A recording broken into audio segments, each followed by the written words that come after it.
Udah kelihatan kah? Sudah kelihatan. Kelihatan. Oke. Ya, good morning guys. Thanks for your time. Pagi-pagi, jujur sebenarnya aku juga bukanlah orang yang termasuk yang hobi bangun pagi. Biasanya agak siang gitu. Kalau misalnya lagi weekend, tapi ya kita pada pagi, I appreciate semangat kalian juga. So, ya, thanks for your time dan juga thanks for the support juga untuk financial camp juga pada pagi hari ini aku bisa share ini terkait dengan business ideation dan things seperti itu juga untuk entrepreneurial acumen. And nanti mungkin kita akan lebih banyak deep dive, lebih banyak misalnya ke tempatnya produk maupun lebih yang ke arah branding itu sendiri. Since kalau misalnya tadi yang terkait sama sales and things, itu lebih ke arah per use case-nya seperti apa lagi. Itu. Jadi mungkin yang lebih general di produk sama di branding. Itu. Oke, ya sebelumnya kenalan dulu. Aku Michael atau bisa dipanggil juga Bertrand juga, which one more comfortable for you juga. Dan sekarang udah beralih profesi sebenarnya. Sekarang di CEO office di FitHub, Premium Affordable Gym, the biggest in Indonesia. And aku juga lulusan dulu dari ITB dan dulu juga pernah juga di Jepang juga seperti itu. Selain itu juga masih menjabat beberapa role juga untuk yang di tempatnya strategy consulting. So, oke, next. Nah, kita udah mulai deep dive nih sebenarnya terkait sama bisnis gitu. Eh Fun fact-nya adalah bisnis di Indonesia itu sebenarnya banyak banget gitu. Around 5 juta bisnis itu baru terregistrasi. Ya, bisnis baru itu terregistrasi di tahun 2022. Itu 5 juta bisnis baru. Belum yang existing seperti itu. Tapi sekarang ini mulai semuanya mulai ada yang tumbang, mulai ada yang switching, mulai ada yang pivoting, and things seperti itu. That's why sekarang mereka berada pada masa-masa resiko sebenarnya. Nah, setelah beberapa riset yang dilakukan oleh beberapa institusi juga gitu, ternyata ada nih sebenarnya eh, kayak suatu setbacks atau misalnya suatu masalah yang menyebabkan kenapa bisnis-bisnis ini tumbang sebenarnya. Itu. Yang pertama mungkin lebih yang ke arah memang inovasinya yang kurang gitu. Kedua memang mereka nggak tahu harus berkonsultasi atau misalnya mereka nggak punya mentor alias ya mereka waktu awal tuh kayak ya udah jalan-jalan sendiri aja gitu kan. Dan yang ketiga mungkin mereka secara finance juga kurang kuat juga secara. Nah, to be honest, untuk menanggulangi itu sebenarnya yang kita perlu lakukan pertama kali adalah mengetahui gimana sih caranya kita bisa membuat suatu bisnis yang lebih sustainable dan juga gimana caranya kita bisa berbisnis dengan lebih mapan lah sebenarnya seperti itu.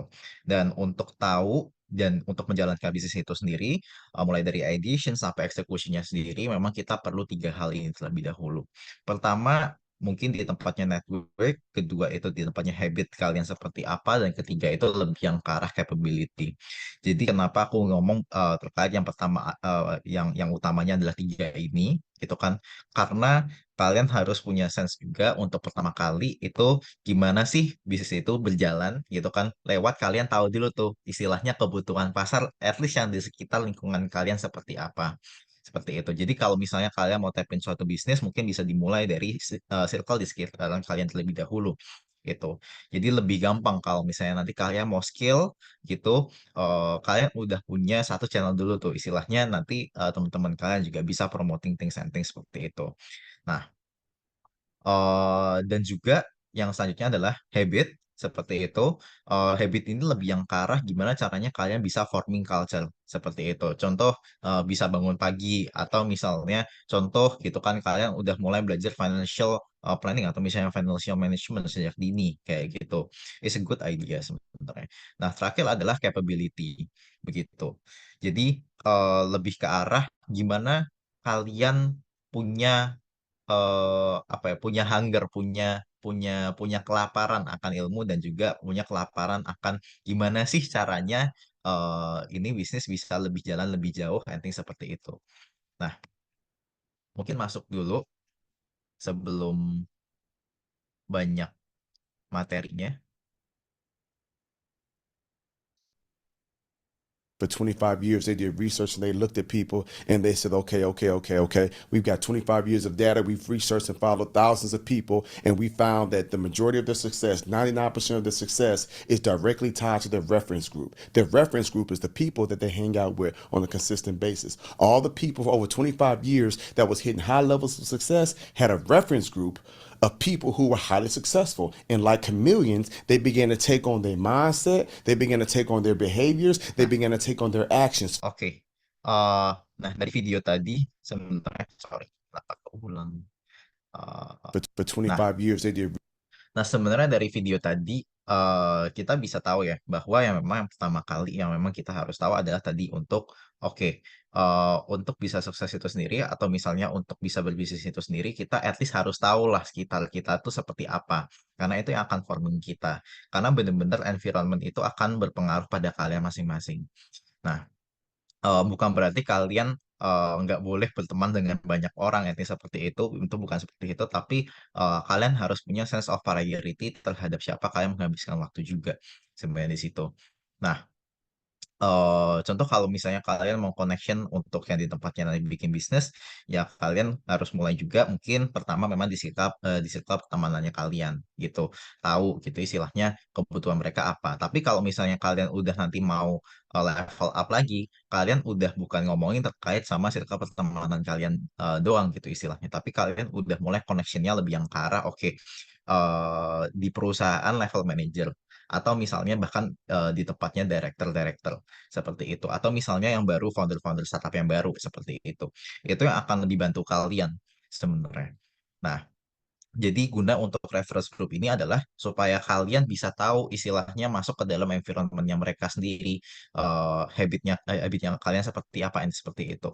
Nah, to be honest, kebanyakan dari bisnis itu rata-rata cuma jalan aja. Nah, cuman yang aku pengen ajarkan di sini lebih yang ke arah bisnis itu tuh nggak bisa cuma jalan aja gitu. Tapi bisnis itu harus tahu dari awalnya itu represent branding kalian sendiri nggak gitu kan. Jadi kalian yang perlu kalian lakukan pertama kali adalah how you brand yourself gitu loh before your business kalian seperti itu. Jadi untuk nanti ke depannya gitu kan, kalian ada rasa buat dorongan lebih lanjut lagi nih. Karena at least kalian udah punya bisnis yang foundationnya sama kayak diri kalian. Punya bisnis foundation yang sama dengan apa yang kalian udah tetepin goalsnya dari awal. Nah, seperti itu. Nah, berikutnya lebih yang ke arah mungkin untuk gimana caranya kalian bisa maintain voicesnya kalian seperti itu. Nah, ini lebih yang ke arah nanti udah next level lagi. Nah, gimana caranya value yang kalian punya ini nanti bisa resonate atau misalnya bisa di copy atau misalnya bisa menginspirasi orang-orang di sekitar kalian kayak gitu dan bahkan merepresent juga value atau keresahan dari orang-orang di sekitar kalian seperti itu. Karena to be honest, bisnis yang bagus adalah bisnis yang mulai dari problem di sekitar kalian dulu seperti apa, dan mulai kalian tentukan solusinya mulai dari kalian diri sendiri terlebih dahulu, dan apakah itu juga applicable cara itu untuk orang lain juga. Nah, that's the trial and error akan going terus sebenarnya. Itu. Dan yang terakhir lebih yang ke arah gimana caranya kalian bisa masuk ke game yang lebih jauh lagi, game yang lebih besar lagi, bisnis yang lebih besar lagi sebenarnya. Ini udah masuk di masa-masa scaling seperti itu. Mungkin kalian nggak bisa pleasure every people in the world gitu istilahnya. Cuman at least kalian bisa tahu tuh nanti terkait dengan produk atau bisnis yang kalian bikin ini sebanyak apa sih gitu kan orang yang percaya terhadap bisnis atau produk kalian sendiri seperti itu. Dan kira-kira apakah kalian bisa coba gather orang-orang yang bahkan pandangannya beda sama kalian seperti atau misalnya problemnya beda sama kalian atau misalnya problemnya sama tapi solusinya yang dia bisa fit in tuh beda sama kalian. Nah, itu nanti kalian bisa dapat golden formula dari situ. Kira-kira ada nggak kalian bisa lebih jauh lagi nemuin formula yang one size fits all seperti itu. Contoh sebenarnya mungkin untuk yang terkait sama ini lebih yang ke arah Gojek kali ya terkait seperti itu. Gojek awalnya mungkin cuman dari ojek aja gitu kan yang cuman nganter orang gitu kan. Tapi lama-lama juga expand juga ke makanan gitu kan. Dan dia juga sempat trial and error juga kan untuk yang dulu misalnya ada GoLive, ada GoMasa, seperti itu. Tapi things itu nggak bagus buat mereka. Dan dia tahu istilahnya, oh ternyata solusi yang paling one size fits all buat dia adalah lebih yang ke arah gimana caranya bisa menggunakan transportation atau misalnya ride hailing uh, unique value proposition-nya mereka ini sebagai strength-nya mereka dan istilahnya mereka expand-nya dari apa sih di sekitaran transportation ini, bisnis transportation ini yang bisa mereka skill seperti itu. Makanya kalau misalnya ngeliatin dari perkembangan Gojek sekarang lebih banyak cuma ngembangin produk-produk yang di sekitaran transportation aja nih, seperti itu. Atau mungkin ada enabler lainnya, contohnya seperti di finance. Tapi memang itu kan memang typical business finance kan memang bisa fitin kemana-mana ya, untuk yang itu. Gitu. Nah, next lebih yang ke arah gimana caranya kalian bisa tahu diri kalian itu adalah tipikal yang seperti apa. Jangan misalnya kalian pengen maksain, oh pengen jadi yang tipikal orang businessman yang modelnya kayak Elon Musk kayak gitu, atau misalnya yang modelnya kayak Bill Gates atau siapa lah istilahnya gitu. Karena tiap orang itu tuh punya tipe leadership yang berbeda. Tiap orang itu tuh punya tipe belajar yang berbeda. Tiap orang itu tuh punya tipikal pemahaman yang berbeda-beda. Nah, the thing is, gimana caranya kalian bisa bikin suatu bisnis yang sesuai dengan tipe kepemimpinan kalian juga. Seperti itu. Jadi nanti kalian bisa gather the right people juga. Seperti itu. Dan gimana caranya kalian bisa menjadi diri kalian sendiri dan kalian tetap still relevant for the next 10 years. Seperti itu. Contoh kalau misalnya aku di sini, aku adalah tipikal orang yang mungkin lebih analytical, lebih yang detail oriented, lebih yang modelnya data driven seperti itu. Jadi kalau misalnya terkait sama yang harus jadi alpha banget, harus jadi natural born leaders banget seperti itu, aku bukanlah tipikal yang seperti itu sebenarnya. Atau misalnya yang harus tipikal orang yang kayak super duper kreatif di tempatnya, mungkin di graphic, di graphics and things seperti itu, ya aku juga nggak bisa juga seperti itu.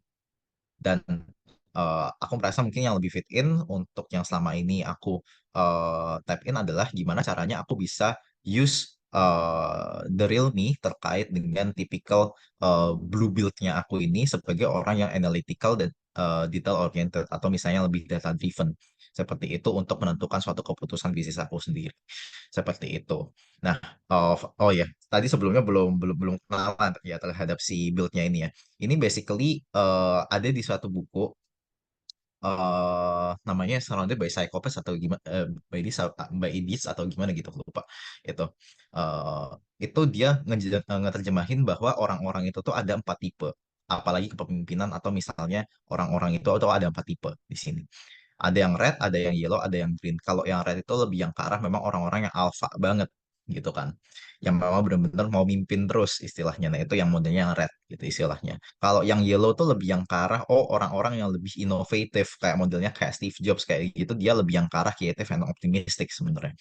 Terus ada tipikal leader yang lebih santai kayak gitu. Orang yang lebih mungkin lebih banyak sering buat ketemu sama orang gitu kan. Biasanya tipikal-tipikal orang-orang yang dari venture capital atau seperti itu dia mungkin lebih banyak orang yang tipikal yang green seperti itu. Sedangkan kalau misalnya tipikal yang blue ini biasanya untuk orang-orang yang mungkin dari consulting and things seperti itu atau misalnya yang basicnya dari produk seperti itu.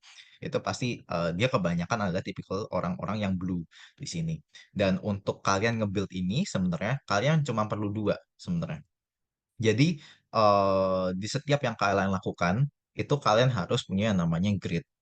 Karena grit itu tuh bukan berbicara terkait cuman excitement sementara doang gitu istilahnya.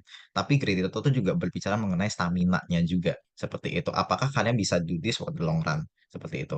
Dan after that apakah kalian bisa exit dari goal yang kalian sudah tentukan. Apakah kalian bisa melebihi goal yang kalian sudah tentukan lewat extra miles itu.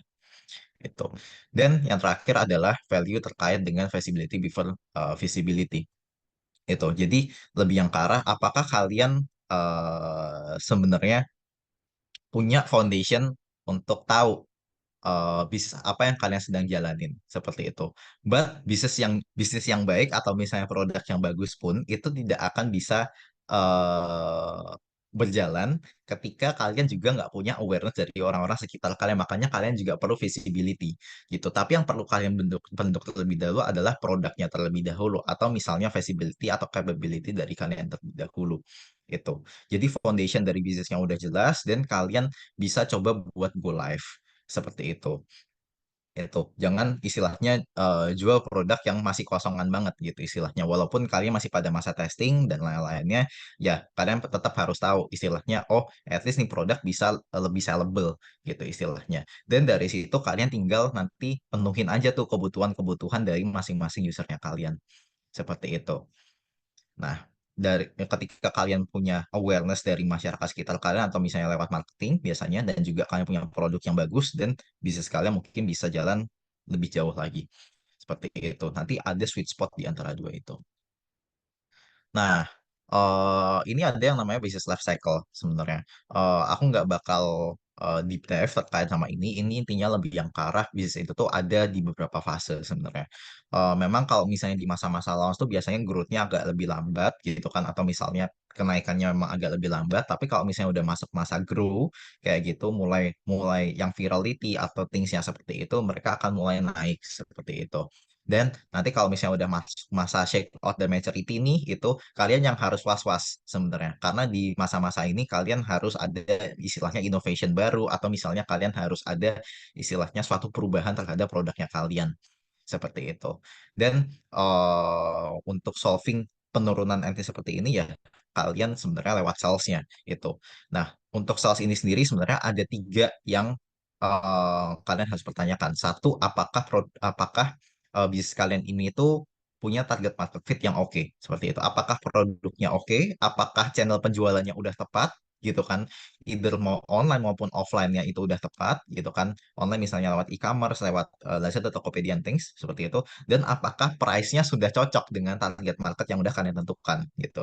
Istilahnya kalau misalnya orang-orang hanya mampu bayar untuk produk kalian itu 50.000, tapi kalian jual 250.000 gitu, tapi tanpa ada perubahan apapun atau misalnya tanpa ada suatu inovasi yang benar-benar jauh gitu kan, ya orang nggak akan mau beli sebenarnya di situ.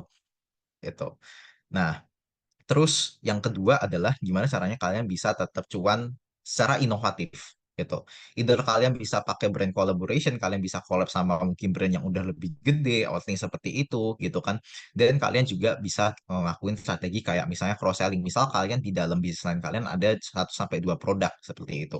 Nah, gimana caranya produk satu ini bisa comply with other gitu istilahnya. Nah, paling gampang deh. Misalnya kalau kalian jualan yang pertama kali bisnis di beauty gitu istilahnya.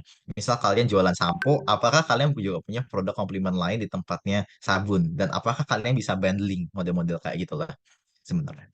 Itu. Nah, terakhir adalah yang sering menjadi masalah lebih yang ke arah kita kadang menampilkan bisnis kita atau misalnya kita menampilkan interest kita terhadap produk kita itu tuh terlalu berlebihan.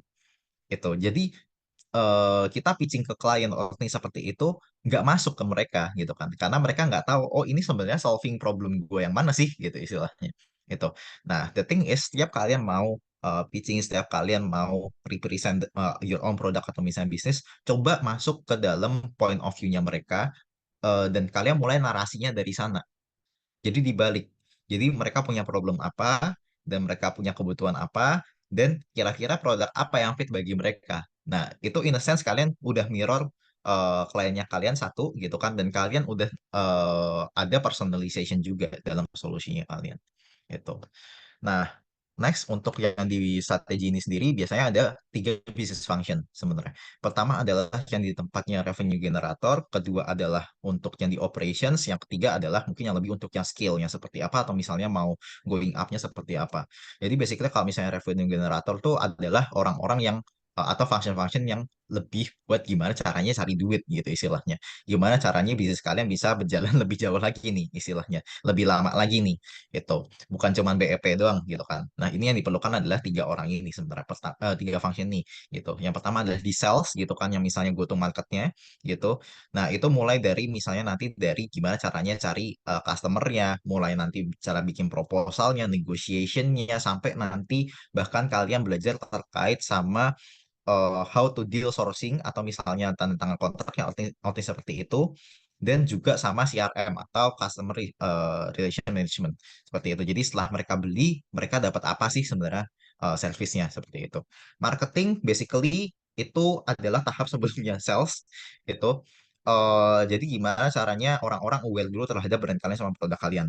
As simple as that gitu. Dan gimana caranya orang-orang itu bisa convert dari upaya marketingnya kalian ke pembelian gitu doang. Nah, terakhir adalah administration ini lebih yang ke arah databasing ya sebenarnya. Nah, lanjut ke tempatnya operations, itu finance. Finance sebenarnya quite important gitu.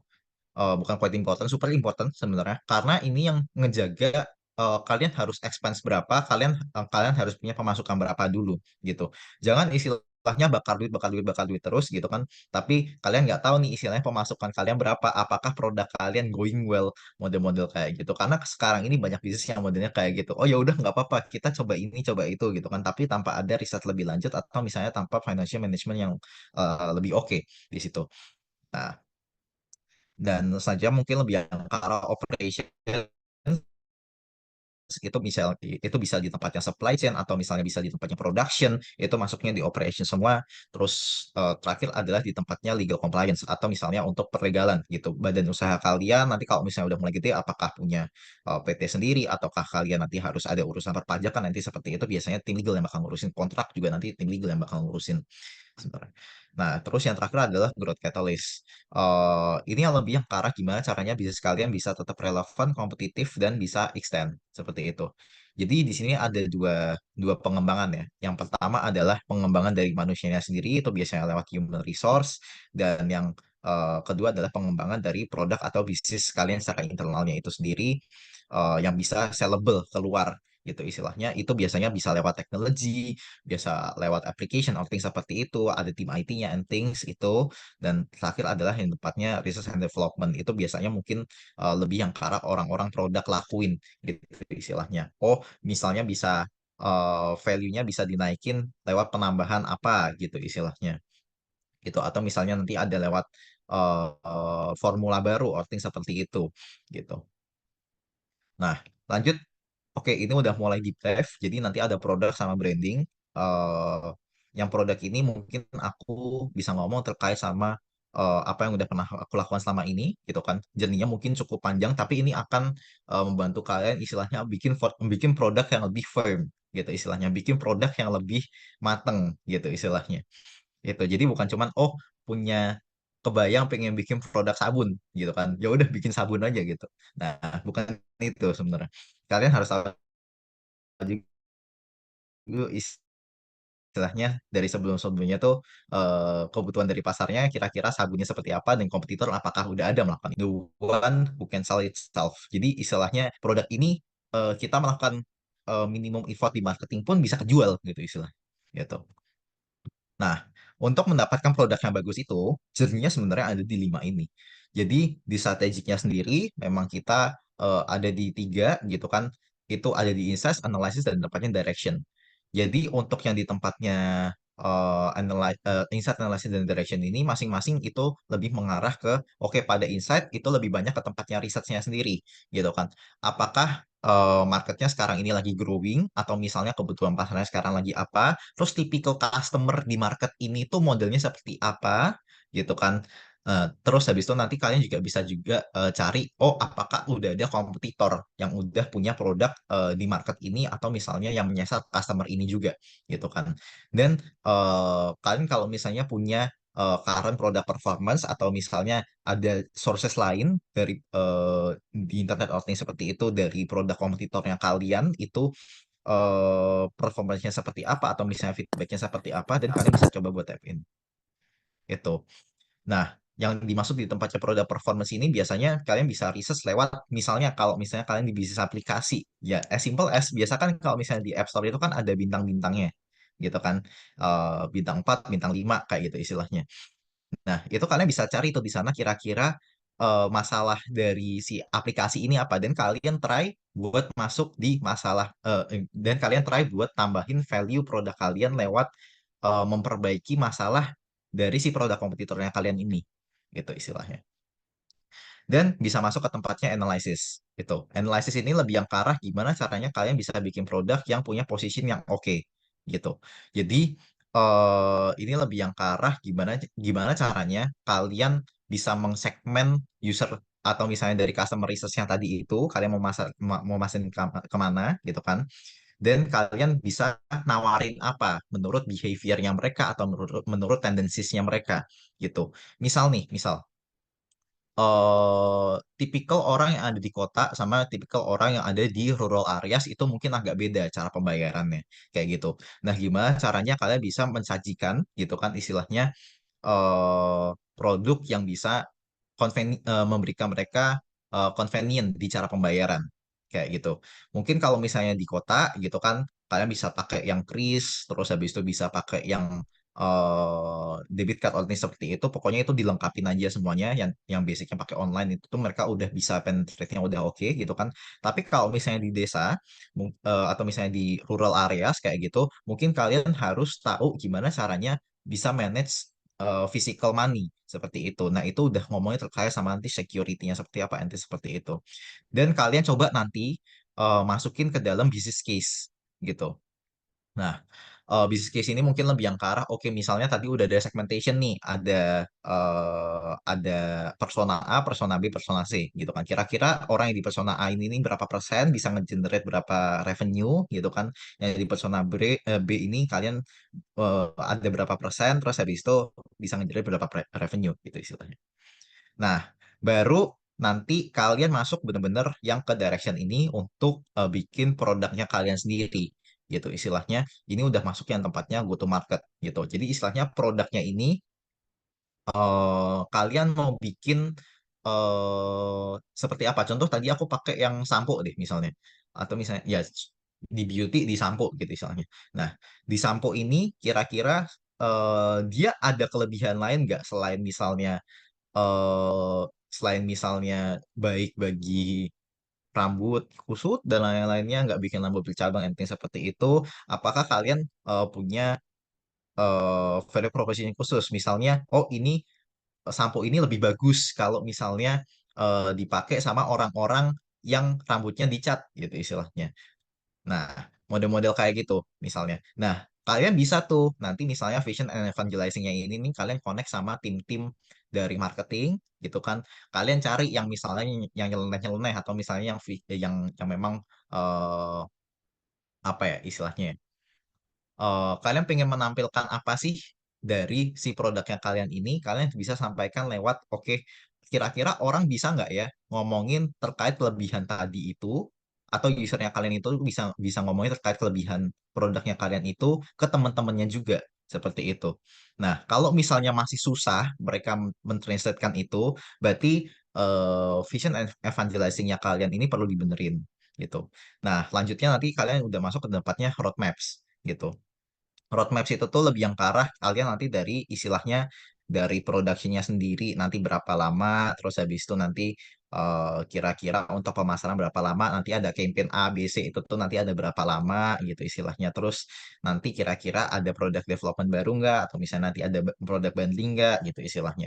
Itu kalian tentuin udah ada penjadwalan di awal banget gitu. Jadi bukan modelnya yang kayak cowboy. Oh, ngeliatin kayak oh ini ada viral yang bagian ini nih gitu kita mulai masuk yang ini ya gitu istilahnya nggak kalian harus stay pada roadmap yang udah kalian kerjakan di awal seperti itu mulai dari produksinya kapan eksekusinya kapan campaignnya apa aja penting seperti itulah itu. Nah, terakhir lebih yang ke arah nentuin pricing itu. Nah, ini sebenarnya menghitung dari semua production cost kalian atau misalnya untuk buat produk ini tuh berapa duit gitu kan. Plus sama effort kalian melakukan riset gitu istilahnya. Jangan sampai tenaga kalian nggak kalian hargain gitu istilahnya. Nah, itu dimasukin ke dalam pricing forming juga. Tapi tentu harus ada adjustment juga istilahnya ke apa namanya? Adjustment juga ke willingness to pay-nya usernya kalian atau misalnya orang yang mau beli gitu istilahnya. Gitu. Nah, itu lebih ke arah seperti itu. Dan kalau misalnya di inbound sama di outbound itu basically lebih ke arah gimana caranya kalian ngedeliver produknya gitu di inbound dan terakhir lebih yang ke arah outbound itu tuh gimana eh, kalian mensupport delivery produknya seperti itu. Itu. Jadi kalau misalnya di inbound tuh ini sebenarnya udah mulai yang kayak memang fokus di produk formingnya doang gitu kan. Jadi kalian mau desainnya seperti apa, terus habis itu kira-kira kalau misalnya sampo tadi ya ingredientsnya harusnya apa-apa aja kayak gitu kan kayak Google and Roll juga kan istilahnya kalau misalnya pakai sampo seperti itu apakah eh, aman atau enggak dipakai. Sekalian mau bikin produk launch ini sih, iya kah? Atau misalnya kalian mau pakai KOL, atau seperti itu, terus nanti selama perjalannya waktu, kalian mau promotionnya pakai apa aja, apakah nanti mau pakai baliho, mau pakai apa, itu istilahnya. Itu nanti kalian bisa juga gitu. Terus nanti kalian juga harus tahu juga ketika kalian pitching ke klien atau misalnya nanti kalian mau ngejual produknya kalian ini lewat sosmed gitu kan kontennya harusnya kayak gimana yang representatif kayak gitu. Dan yang paling penting adalah after sales supportnya seperti apa. Nah, ini basically beberapa concern ketika kalian bikin produk. Jadi ada cost, jadi ada value for money-nya gitu, istilahnya sebenarnya harganya kayak gitu. Apakah orang-orang bisa beli gitu, dan kedua lebih yang ke arah apakah materialsnya ini nih sesuai atau misalnya mereka punya alergi tertentu kayak gitu, atau misalnya memang suatu materials mungkin tergolong kontroversial. Misal kalau misalnya di bisnis sustainability gitu kan, kalau misalnya kalian pakai plastik and things seperti itu, plastik sedikit aja bahkan buat yang tertiary packaging doang gitu kan, itu pasti akan jadi masalah dan kalian harus cari istilahnya eh substitusinya kayak gitu. Itu contoh kalau misalnya nanti kalian mau bikin kayak model kayak brand susu kotak gitu istilahnya, mau bikin brand susu kotak. Nah, model kayak outside atau things seperti itu, si straw-nya atau misalnya si sedotannya itu kalian mau ganti lewat yang bahan yang lebih sustainable. Misalnya bisa pakai sedotan yang basicnya pakai beras atau misalnya pakai rumput laut, things seperti itu. Atau misalnya cuma pakai kertas yang dilakukan oleh Milo yang sekarang kan gitu ya. Nah, itu harus kalian perhatiin sebenarnya. Terus yang ketiga adalah lebih yang ke arah untuk quality of services-nya apakah oke gitu kan. Jadi dalam penyampaian produknya apakah memang bagus atau enggak. Contoh jangan sampai misalnya kayak kemarin yang memang sebenarnya message-nya bagus tapi justru leads to another controversial argument. Misalnya kemarin tempatnya Apple gitu. Apple kemarin yang iklan yang terbaru kan dia kan sebenarnya dia pengen ngomong bahwa iPad itu tuh udah all in one di situ kalian bisa include many things dan include many activities di dalam situ gitu istilahnya. Kalian bisa melakukan apapun di situ. Nah, tapi kan iklannya dia kan ngerusak berbagai macam karya seni anting seperti itu. Nah, itu sebenarnya nggak wise juga. Yang akhirnya kan juga di counter juga kan sama Samsung gitu istilahnya kemarin bahwa teknologi ini bukan berarti menggantikan apa yang karya seni yang ada gitu istilahnya. Tapi teknologi ini sebenarnya enabling atau membantu kalian untuk memahami karya seni atau misalnya membuat karya yang lebih jauh lagi gitu istilahnya. Nah, mungkin itu lebih yang ke arah kayak message-nya kali ya. Bisa juga lewat translation di tempatnya quality of service-nya juga sebenarnya. Terus tadi udah disebut juga untuk yang payment option itu sering jadi kendala juga basically di tempatnya product management gitu kan. Terus keempat mungkin adalah misalnya orang tiba-tiba berubah pikiran pengen cancel pemesanannya atau seperti itu kalian juga harus ada polisinya juga di situ. Jadi istilahnya jangan sampai ada duit hilang di bagian situ. Dan terakhir adalah gimana caranya kalian bisa bikin brand yang lebih top of mind lewat brand recall. Seperti itu. Dan di sini ada 4 untuk customer research sebenarnya. Jadi basically kalau misalnya tadi di customer research kalian bisa cari itu istilahnya, oh kira-kira masing-masing dari mereka nih kebanyakan pakai channel seperti apa sih? Contoh misalnya kalau Gen Z gitu lebih banyak pakai Instagram gitu kan. Terus habis itu mungkin split antara Shopee sama Tokopedia kayak gitu. Kalau misalnya yang lebih nature-nya produknya kalian menyasar ke women kayak gitu, kalian bisa nyasar ke tempatnya Shopee, tapi kalau misalnya ke men kayak gitu, kalian bisa nyasar ke tempatnya Tokopedia misalnya kayak gitu. Sedangkan kan user base-nya kan memang splitnya seperti itu. Nah, kalian harus tahu juga kalian mau jual di mana. Terus kedua, apakah mereka punya kontrol terhadap pembelian mereka outnya seperti itulah atau misalnya nanti kalian jualannya modelnya jasa, apakah mereka punya kontrol terhadap apa jasa yang mereka sudah berikan yang sudah mereka beli gitu istilahnya. Nah, contoh di sini misalnya Spotify kayak gitu. Dia in a sense dia punya behavioral control tapi harus pay buat premiumnya terlebih dahulu. Contoh kalau misalnya di Spotify kan skip harus bayar dan lainnya seperti itu kan. Nah, basically sama aja sih. Terus ketiga lebih yang ke arah apakah mereka dapat suatu exclusivity gitu istilahnya, dapat suatu hal eh, yang apa ya istilahnya, yang prestis lah istilahnya seperti itu. Dan apakah mereka rela untuk membayar suatu kenyamanan atau suatu prestisnya itu tadi, suatu exclusivity-nya tadi itu dengan uang mereka. Nah, kalau misalnya berani, sejauh apa? Seperti itu. Nah, sebanyak apa gitu. Nah, kalian harus juga tahu juga istilahnya willingness to pay dari customer base kalian itu berapa. Misal kalau misalnya di rural areas mungkin lebih ke arah mungkin yang nggak segede misalnya di compare ke tempatnya capital city kayak Jakarta kayak gitu ya. Kalian harus nurunin ekspektasi juga, demanding juga misalnya nanti di tempatnya sourcingnya, productionnya dan lain-lainnya itu pasti bisa di situ ya. Terus keempat, lebih yang ke arah untuk gimana caranya kalian bisa retain customer-nya kalian. Seperti itu. Jadi, eh, lebih yang ke arah gimana caranya kalian bisa bikin entah nilai buat produk shift-nya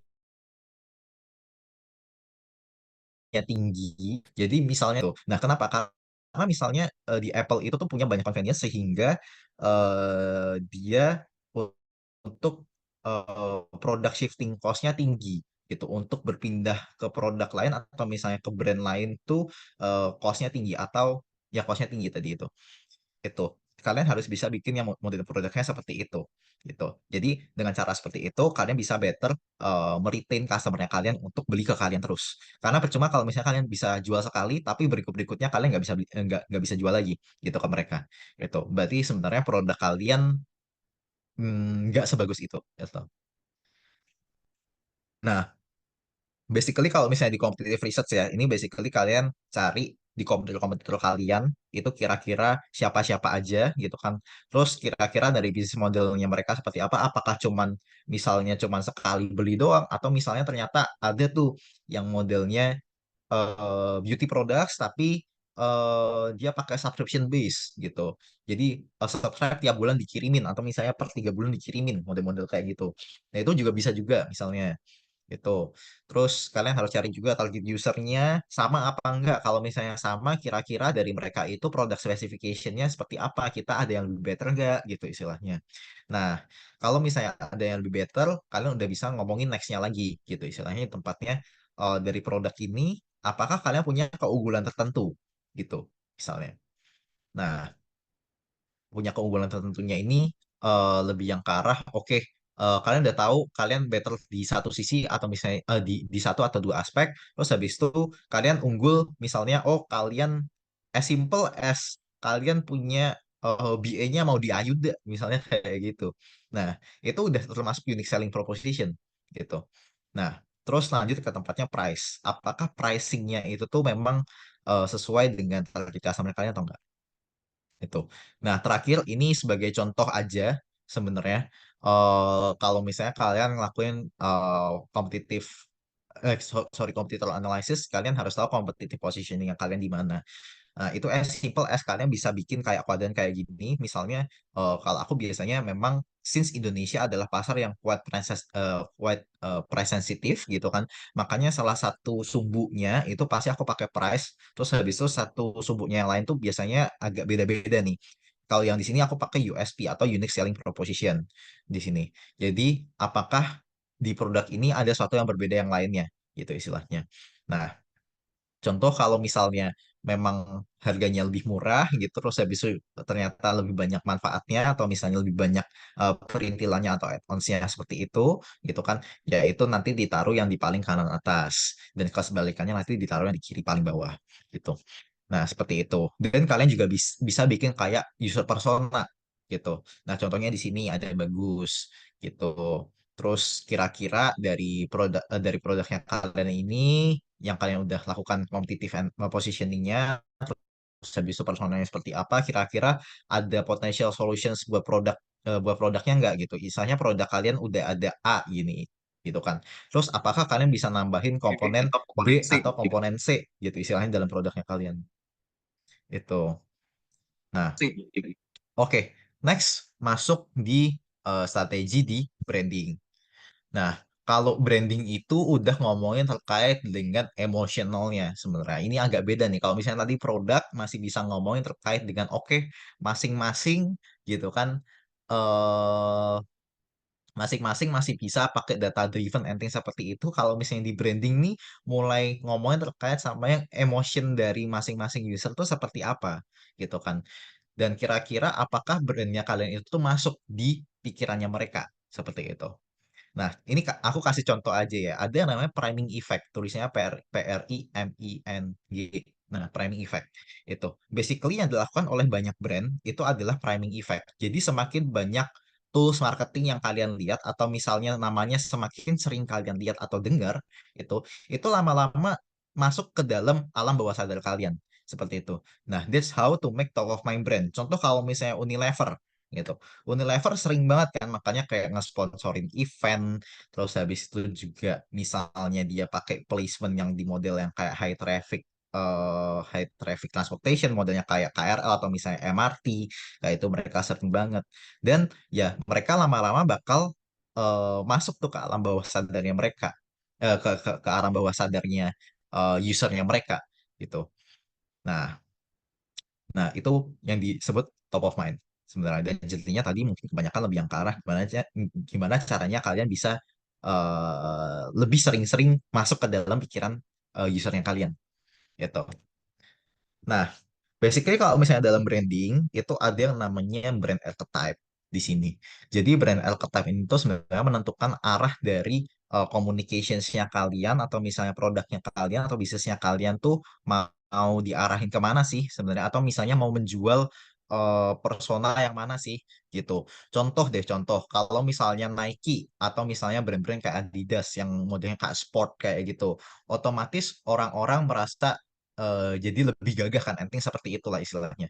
Nah, itu makanya masuk di tempatnya brand archetype di hero seperti itu. Nah, contoh lagi yang lain, misalnya untuk kalau misalnya kayak brand perfume atau misalnya brand fashion model-model kayak gitu, apalagi fashion yang buat yang feminin seperti itu, dia masuknya untuk yang di archetype lover model-model kayak gitu. Nah, kalau misalnya lebih yang ke arah kayak yang model brand-brand yang eksklusif banget kayak gitu atau misalnya brand-brand yang biasanya harganya mahal-mahal gitu kan, itu biasanya masuk di tempatnya yang the ruler, model-model kayak gitu. Nah, terus banyak lah ya contohnya di sini gitu. Nah, tapi menariknya adalah brand archetype ini untuk setelah tahun 2010 tahun 2014-an itu ini udah nggak bisa kita main cuman di satu doang istilahnya karena udah terlalu banyak brand yang udah lebih besar gitu kan udah cuma pakai satu archetype ini aja jadi susah buat masuk top of mind-nya orang-orang istilahnya jadi yang kita bisa lakukan apa kita mix brand archetype-nya basically. Contoh kalau misalnya di sini outside barusan masuk gitu kan. Orang udah tahu istilahnya susu itu sehat. Susu itu tuh menyehatkan. Susu ini tuh bikin badan fit dan lain-lainnya seperti itu kan. Dan apalagi orang-orang juga udah tahu kan misalnya kalau misalnya susu yang basicnya pakai vegan mungkin lebih lebih punya value proposition yang lebih banyak gitu istilahnya. Itu. Eh nah, the thing is kita nggak perlu istilahnya atau yang dilakukan sama Osar di sini adalah mereka tidak melakukan eh, narasi atau misalnya sharing terkait dengan susu ini menyehatkan lagi, gitu istilahnya. Tapi yang lebih yang ke arah outside ini adalah brand susu yang define karakternya kalian seperti itu. Mungkin yang lebih inovatif, mungkin orang yang lebih seru, orang yang lebih fun, orang yang lebih tahu cara lebih playful and things seperti itu. Nah, makanya kalau misalnya kalian lihat juga Outside itu brandnya lebih playful sebenarnya. Makanya dia punya brand archetype bukan cuma di Innocent aja, yang tadi udah tahu orang misalnya susu itu menyehatkan dan lain-lain itu masuk di brand archetype Innocent, dan dia mix lebih banyak untuk yang tadi istilahnya menampilkan bahwa dia itu lebih playful, dia itu lebih inovatif and things seperti itu di tempatnya Jester itu. Jesternya lebih banyak di sini. Nah, contohnya kalau misalnya Jester ini tuh lewat misalnya mereka tap in-nya di yang model stiker-stiker yang lucu-lucu, model-model kayak gitu. Terus habis itu dia tap in-nya bukan di eh, model-model yang event-event kesehatan banget tuh bukan gitu kan, tapi yang lebih yang langsung ke arah memang di cafe kayak gitu, misalnya bisa di Swiss nggak ke outside gitu kan untuk milknya and things seperti itu. Nah, terus juga Pantene juga sama. Kalau misalnya Pantene ini kan dia narasinya waktu itu adalah memang dia mengalami decline dalam sales seperti itu. Dan orang-orang juga udah tahu kan sebenarnya Pantene itu tuh memang sabun yang oke gitu. Apalagi buat yang rambut-rambut panjang, rambut-rambutnya mau mulus seperti itu. Maka kan dulu kan mungkin untuk si siapa? Untuk si ambassador-nya atau misalnya orang nge-represent tuh rata-rata cewek yang memang cakep-cakep gitu istilahnya kayak Anggun atau misalnya siapa gitu istilahnya. Nah, Nah, the thing is orang-orang udah mulai terbiasa, orang-orang udah mulai jenuh istilahnya dengan brandnya modelnya seperti ini. Dan dia nambahin istilahnya archetype lain yang uci sama sama Outset Jester gitu istilahnya. Jadi jasernya di sini adalah si Keanu. Kalau misalnya kalian tahu, dia memang influencer juga gitu kan. Memang lebih yang ke arah kontennya konten-konten yang asik, konten-konten yang lucu gitu istilahnya. Yang memang orangnya tempered gitu kan. Orang kan ngeliatin orang lain marah kan seru kayak gitu. Nah, basically itu yang dibawa sama Pentin kayak gitu. Jadi yang di challenge adalah lebih yang ke arah mungkin Keanu ini kan juga sama-sama punya rambut panjang gitu kan. Nah, apakah Pentit ini hanya merepresentasikan orang-orang cewek anggun, orang-orang cewek cakep yang punya rambut panjang doang? Ternyata enggak gitu istilahnya. Bahkan kayak aku pakai pentin, misalnya kayak gitu. Gitu.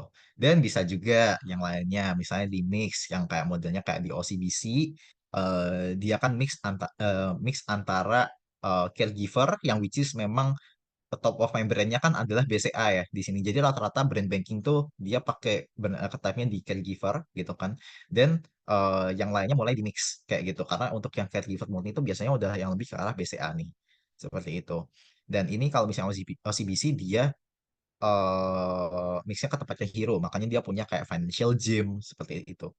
Nah, basically untuk kalian nggunain brand archetype ini mixing itu sebenarnya juga rata-rata ada rumusnya seperti itu. Biasanya rumusnya adalah kalian nyebrangin dari brand archetype yang misalnya ini kan ada 4 kuadran ya, ada Profess Structure, Seek Paradise, Connect to Others, sama Leave a Mark kayak gitu. Nah, kalian istilahnya nyebrangin lah istilahnya. Di sini contohnya outside deh, Innocent kayak gitu yang di Seek Paradise. Kalian biasanya brand archetype-nya kalian seberangin gitu. Either mau ke Lover, ke Jester, atau misalnya ke Everyman kayak gitu. Kalau misalnya Osaka kan di sini kan dia nyebrangin dari Innocent ke tempatnya Jester kayak gitu. Jadi cari seberangnya itu siapa gitu. Nah, untuk kalau misalnya contohnya yang lain lagi, misalnya untuk yang caregiver di sini, ya kan, dia yang profesor service yang emang oke dan lainnya, contoh tadi BCA kayak gitu, atau misalnya produk banking lainnya. Nah, ini dia juga nyebrangin juga ke yang di bagian Leave a Mark di Hero di sini gitu. Jadi basically tinggal rumusnya tinggal diseberangin aja sebenarnya. Kalau yang pengen oke ya gitu, bukan yang pengen oke sih, kebanyakan melakukan hal itu karena memang benar-benar bertolak belakang kan istilahnya. Jadi bisa cover lebih banyak needs, lebih banyak orang gitu. Karena since orang yang rata-rata suka terhadap brand air tetap yang ada di sini gitu, itu less likely suka brand yang ada di daerah sini Itu. Jadi the thing is kita bisa ngambil pool lebih banyak orang dan lebih banyak niche-nya lagi. Seperti itu. Nah, sorry. Nah, ini misalnya untuk kalau misalnya di tempatnya untuk branding sendiri dan product development, basically kalian harus tahu yang namanya ISAS. Itu. Kalau dulu memang ada yang namanya AIDA ya sebenarnya. Cuman kan kalau misalnya AIDA itu kan dia bercerita terkait dengan awareness-nya gimana, interest-nya gimana, terus desire orang yang desire-nya orangnya itu yang jadi user kalian itu seperti apa, dan cuman sampai berhenti di action kan sebenarnya. Nah, cuman di sini aku ngambil juga dari buku namanya Dentsu Wei. Itu Dentsu itu basically dia adalah agency gede juga buat branding dan juga marketing gitu. Dia punya rumus ISAS gitu. Jadi ISAS ini dia basically attention sama interestnya masih sama gitu kan, untuk usernya kalian itu tuh kira-kira buat narik attentionnya mereka seperti apa gitu kan, terus habis itu kira-kira bikin mereka convert dari attention ke interest tuh seperti apa gitu kan. Terus nanti baru tuh orang kan sekarang kan mulai lebih eksploratif ya, nggak kayak orang dulu kan mungkin lebih yang ke arah oh ya udah dikasih tahu brand ini seperti apa, produk ini seperti apa, manfaatnya apa aja, udah langsung oh ya udah aja iya gitu istilahnya. Orang sekarang kan lebih eksploratif, lebih lebih lebih nyari lebih banyak informasi kayak gitu. Jadi eh, orang-orang lebih banyak sering cari sendiri. Kalau misalnya mereka udah dapat attention-nya, mereka udah masuk di interest-nya mereka, mereka cari sendiri tuh kira-kira produk ini tuh seperti apa sih gitu, atau misalnya itu kayak gimana sih gitu, apakah ini benar-benar masuk di gua gitu istilahnya, dan baru mereka baru take action misalnya pembelian, atau misalnya eh mereka tanya-tanya ke tempat CS-nya model-model kayak gitu gitu kan, itu mereka take action. Dan yang membedakan dari yang AIDA itu adalah di tempatnya yang terakhir ini, share itu. Jadi masalah dari bertahun-tahun yang lalu dalam marketing dan sales adalah kebanyakan mereka burning marketing kan untuk marketing aja ya, gitu kan. Dan marketing ini belum tentu menjamin orang-orang gitu kan atau usernya mereka itu bisa merekomen ke user-user lainnya juga atau potential user lainnya juga atau misalnya teman-temannya mereka seperti itu. Jadi yang dilakukan di tempatnya Denso ini dia punya framework ini lebih yang ke arah gimana caranya experience dari pembelian atau misalnya experience dari produk mereka sendiri itu bisa shareable ke teman-temannya mereka atau misalnya ke ke potential user lainnya seperti itu. Nah, basically seperti itu. Nah, alurnya seperti apa sih gitu. Jadi basically bisa aja gitu kan dari attention masuk ke interest. Nah, interest nih nanti yang mulai banyak nih. Either nanti orang dari interest searching dulu brand atau produknya seperti apa gitu kan, atau dari interest nanti bisa langsung ke action gitu kan. Mereka langsung beli, atau misalnya dari interest mereka justru malah cerita dulu sama teman-temannya, which is masuk di tempatnya yang sharing ini. Gitu. Nah, baru nanti dari masing-masing ini nanti ada pergerakan lainnya lagi gitu istilahnya. Misalnya kalau misalnya kalian masuk dari attention, interest, masuk ke search, itu biasanya mereka masuk ke tempatnya action kalau nggak bill gitu. Atau misalnya dia bisa masuk ke share atau misalnya bill kayak gitu. Nah, dari share ini sebenarnya dia nggak enabling gimana caranya bahwa orang-orang lingkup pertemanannya usernya kita gitu kan atau potensial usernya kita itu bisa masuk ke fase attention lagi atau bahkan udah masuk ke fase interest seperti itu. Jadi mereka udah take to actionnya lebih jauh seperti itu. Nah, basically kalau misalnya di branding memang kita harus utilize ini. Bukan harus sih, lebih baik untuk kita utilize cara seperti ini gitu. Karena the thing is ini memang udah optimal gitu kan. Dan memang orang-orang sekarang ini memang cara untuk berkomunikasinya sudah berbeda dari yang sebelum-sebelumnya. Seperti itu. Mereka either lebih impulsif atau misalnya mereka lebih eksploratif dan mereka juga sekarang ini lebih communicable. Itu.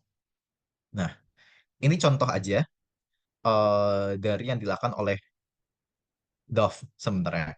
Nah, the thing is kalau misalnya di sini aku pengen cerita terkait sama branding itu tuh bukan terkait dengan gimana caranya kita berkomunikasi dengan mereka aja, gitu kan. Tapi gimana caranya mereka juga berkomunikasi dengan kita secara lebih baik juga, gitu istilahnya. Nah, contohnya kalau misalnya Dove di sini, dia melakukan peningkatan experience-nya, which is adalah sangat penting gitu untuk kita bisa ningkatin user experience seperti itu. Jadi Dove melakukan satu eksperimen gitu kan untuk gimana sih orang melihat dirinya sendiri dan gimana orang lain atau misalnya pelukis gitu kan itu melihat orang tersebut seperti itu. Nah, yang di sebelah kiri ini adalah gambaran dari yang diceritain sama orangnya langsung, diri orang yang diinterview langsung gitu istilahnya. Itu. Nah, kalau yang di sebelah kanan gitu kan, itu adalah gambaran langsung orang ini sebenarnya dari si pelukisnya atau misalnya dari orang lain seperti itu. Jadi basically waktu pertama ini yang di sebelah kiri ini si pelukisnya itu dia ditutupin sama materai. Orangnya ini disuruh istilahnya ngedeskripsiin kira-kira dirinya dia seperti apa sih gitu kan. Dan jadilah portrait yang seperti ini gitu. Sedangkan waktu langsung dilukis seperti itu, sebenarnya orangnya bentuknya seperti ini, rupanya seperti ini, itu. Jadi sebenarnya yang pengen ditampilkan dalam Dove ini sebenarnya satu memang experience-nya gitu kan. Dan gimana caranya orang-orang itu tuh harus, bukan harus sih, gimana orang-orang itu memandang dirinya sendiri dan harusnya mereka eh, setelah menggunakan Dove atau misalnya kalian bisa unleashing the real beauty lewat Dove sebenarnya. Itu narasi yang pengen dibawakan. Itu lewat brand archetype innocent-nya dari si Dove. Seperti itu. Oke. Paling itu aja dari aku. Back to panitia. Oke, keren banget nih ya, dan sangat menambah wawasan nih materi dari Kak Michael. Keren banget nih ya, ada banyak hal terkait business ideation yang bisa kita pelajarin. Terima kasih banyak Kak Michael. Selanjutnya kita langsung aja masuk ke sesi tanya jawab, karena aku yakin semua peserta di sini pasti udah nggak sabar banget nih ingin bertanya kepada Kak Michael. Betul banget. Jadi bagi peserta yang ingin bertanya bisa menginput pertanyaannya di link Slido yang sudah di-share oleh panitia di chat Zoom. Di mana kebetulan di sini untuk panitia boleh dibantu share Slido-nya.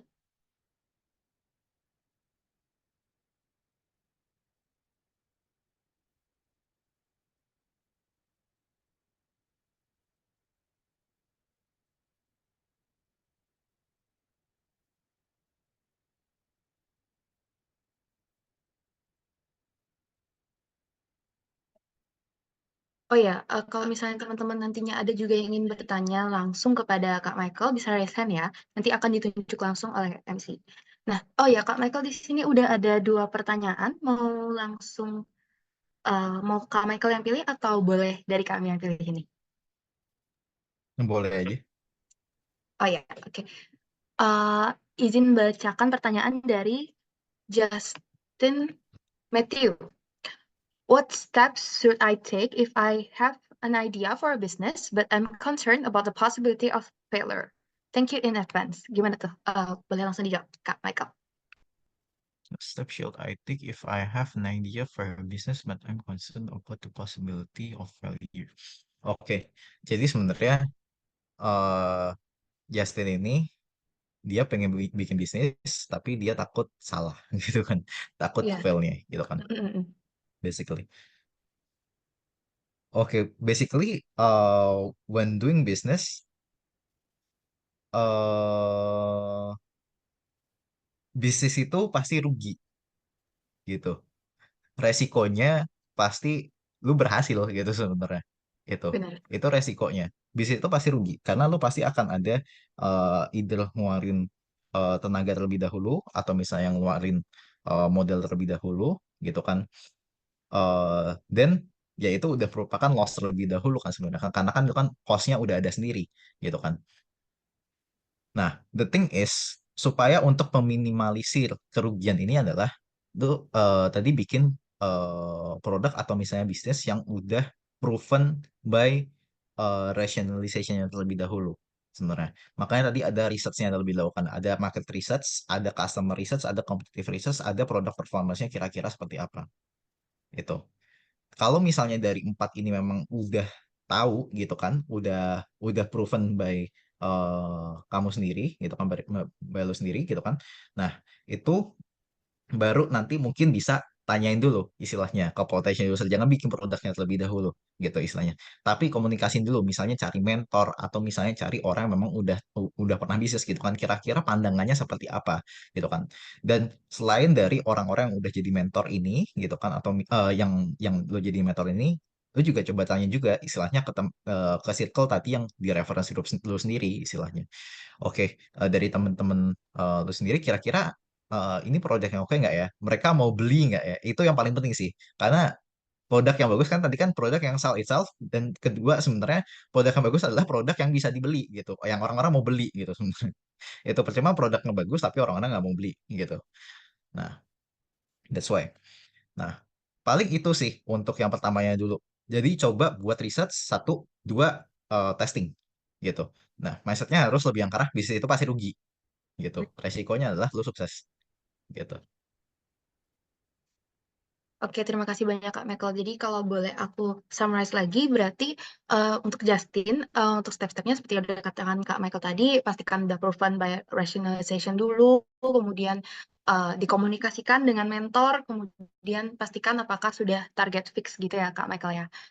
Oke, mungkin kita berikan kesempatan bagi teman-teman di Zoom yang mungkin ingin langsung bertanya kepada Kak Michael untuk raise hand. Kita tunggu mungkin. Oke, udah langsung ada nih Kak dari Raihan Rafa Alkansa.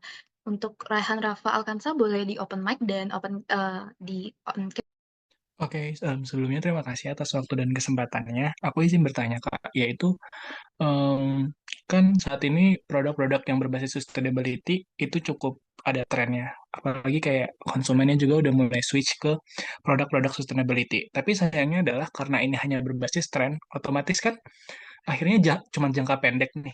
Tapi di situ ada peluang nih untuk kita bisa masuk ke sana. Kira-kira gimana ya untuk sebuah bisnis untuk bisa masuk ke dalam tren market tersebut agar nanti tren tersebut bisa sustainable, bisa berdampak dalam jangka panjang. Tapi di satu sisi juga kalau misalkan kita terjun ke produk-produk sustainable ini, kayak cost-nya pasti masih cenderung lebih tinggi karena masih banyak banget teknologi dan juga produk raw material yang masih mahal. Kira-kira gimana Kak kalau misalkan kayak gitu kasusnya? Terima kasih, Kak. Oke, jadi sorry reconfirm ya. Berarti sebenarnya kamu mau masuk ke tempatnya produk sustainability, business sustainability gitu kan. Tapi tadi concern adalah memang di tempatnya cost-nya tinggi, one off gitu istilahnya. Gitu kan. Jadi benar bukan? Iya, Kak, benar. Sama yang itu tadi, trennya cuma jangka pendek doang gitu, karena basis tren. Ya. Oke. eh Basically kalau misalnya, oke, ini mulai switching ya sebenarnya antara B2C sama B2B. Tapi nanti aku bakal explain later. Oke, satu dulu untuk yang tempatnya cost gitu kan. Memang cost untuk yang barang yang lebih sustainable itu memang lebih tinggi. To be honest, memang benar itu. Nah, the thing is sebenarnya kalian bisa nyasar pasar yang memang lebih yang ke arah yang top line products sebenarnya. Kalau misalnya kalian bukan top line products, top line target customer gitu istilahnya. Memang yang middle to high income, model-model kayak gitu. That's why brand-brand yang kayak misalnya yang baru masuk, misalnya contoh lah misalnya di fashion kayak gitu kan. Kalau misalnya di fashion kita bisa reply ke tempatnya sukacita sama sejauh mata memandang. Sukacita sama sejauh mata memandang nggak ada harganya murah gitu, nggak ada yang seharga Uniqlo sama sekali itu. Tapi dia secara revenue aman nggak? Secara revenue aman banget gitu kan. Dan secara impact aman nggak? Aman banget gitu istilahnya.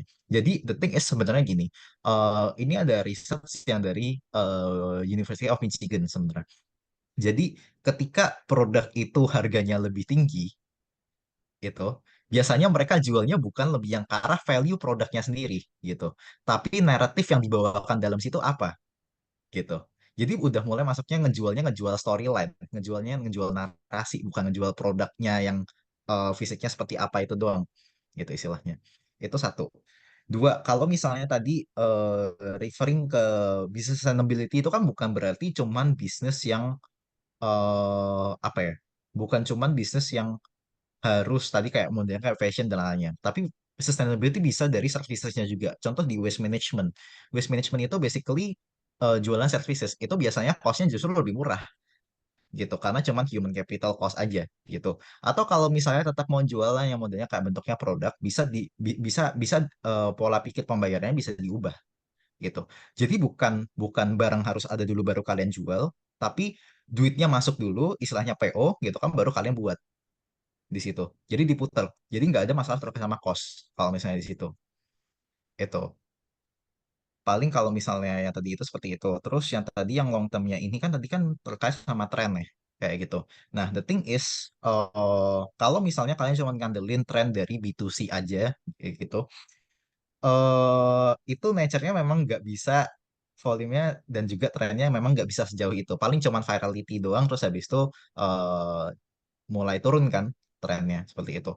Nah, ketika kalian mulai switchingnya ke tempatnya B2B, kalian bisa serve masing-masing kebutuhan dari company gitu. Jadi kalian modelnya kayak collaboration kayak gitu. Misalnya dilakukan sama Plastic Pay gitu kan. Dia kan ngelakuin lebih banyak B2B kerjasama sama Danone, kerjasama sama Bank BTN, model-model kayak gitu. Modelnya sebenarnya dia cuma company branding aja gitu. Nah, itu dengan cara itu kalian bisa dapat tren yang lebih sustain di tempatnya B2B yang which is juga unlocking another revenue yang lebih besar juga gitu sebenarnya. Gitu. Saya Oke, jawab nggak? oke, Kak. Thank you, thank you. Makasih, Kak. Oke, terima kasih Kak Michael sudah menjawab pertanyaannya. Terima kasih juga untuk Rehan sudah bertanya. Saat ini kita kembali lagi ke Slido.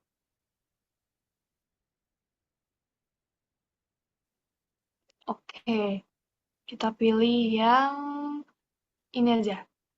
Jika segmentasi bisnis kita B2C, apakah kita tetap harus punya brand archetype, Kak?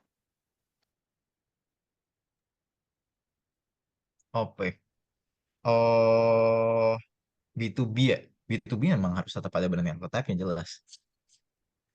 eh karena itu sebenarnya serving serving ini sih. Jadi masing-masing dari kita kan ngomong sustainability kan. Kita ngomong sustainability itu atau misalnya kita ngomong terkait business as usual deh. Kita kan pasti mau serve certain problem gitu kan. Certain solutions kan untuk mengatasi certain problem gitu sebenarnya. Contoh SDG ada berapa gitu istilahnya. Kalau misalnya di sustainability, SDG kan ada banyak banget gitu kan. Itu bisa masuk di tempatnya clean energy gitu, bisa masuk di tempatnya decent work gitu kan, bisa masuk di tempatnya non poverty, bisa masuk di tempatnya sustainable city and communities gitu istilahnya. Nah, the thing is kalau misalnya di sustainability mungkin lebih yang ke arah kalian bikin brand archetype yang yang jadi enablernya si SDG point ini yang mungkin orang-orang menganggap ini terlalu formal gitu istilahnya. Itu. Jadi kalian memudahkan komunikasi ke customer-nya kalian gitu sebenarnya ke company-company ini karena basically dari customer kalian ini sendiri pasti cari satu gitu kan apakah SDG point yang lagi mau dikejar sama company-nya ini atau B2B-nya ini si bisnisnya ini tuh sama dengan yang kalian sajikan gitu yang kalian jual itu satu dua apakah brand kalian kuat karena sebenarnya jujur ya di tempat sustainability itu lebih yang ke arah memang selain memang kita serving for the nature itself kebanyakan company melihat juga dari segi brandingnya juga gitu istilahnya karena mereka takut istilahnya kalau misalnya ngambil yang nggak jelas nih brandingnya gitu kan dikira greenwashing ya kan bisa aja kayak gitu ya basically kayak gitu sih that's why kita perlu yang brand archetype-nya tadi how to be communicable dan how to be more relevant aja gitu. Oke, terima kasih Kak Michael sudah menjawab pertanyaannya. Teman-teman, pertanyaan tadi menutup sesi Q&A kali ini ya.